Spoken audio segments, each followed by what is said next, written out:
చాలా పెద్ద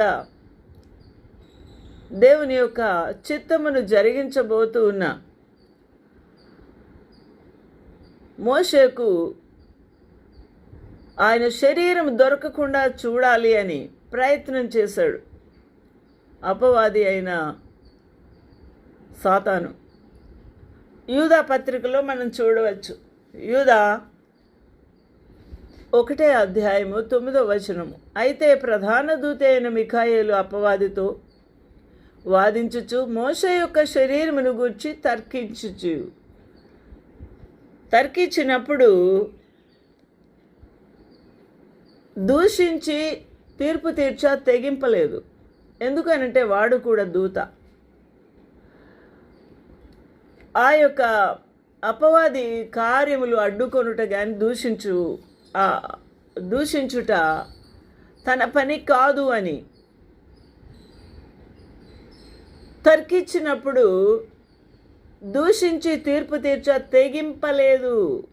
ఎవరు? ప్రధాన దూత అయిన మిఖాయేలు. ప్రభు నిన్ను గద్దించునుగాక అనను. కాబట్టి దేవుని యొక్క అద్భుతమైన ప్రణాళిక ప్రకారంగా దేవుని యొక్క దాసుడు మోషేను ప్రభు తన దేహమును మహిమ దేహంతో ఆయన ప్రిజర్వ్ చేసి ఉన్నాడు. ఆ విధంగా ఏలియా కూడా మండుచున్న గుర్రములు మేఘము మీద వచ్చి రథముల వంటి ఆ యొక్క అగ్ని రథముల మీద కొనిపోయి ఉన్నారు. వీరిద్దరిని ప్రభు తిరిగి వాడుకోనున్నాడు. దేవునికి మహిమ ఘనత ప్రభావం కలుగునుగాక. ఆ ఇద్దరు సాక్షులు, ఈ ఇద్దరు సాక్షులను నేను పంపించబోతూ ఉన్నాను అని ప్రభు సెలవిచ్చుచూ ఉన్నాడు.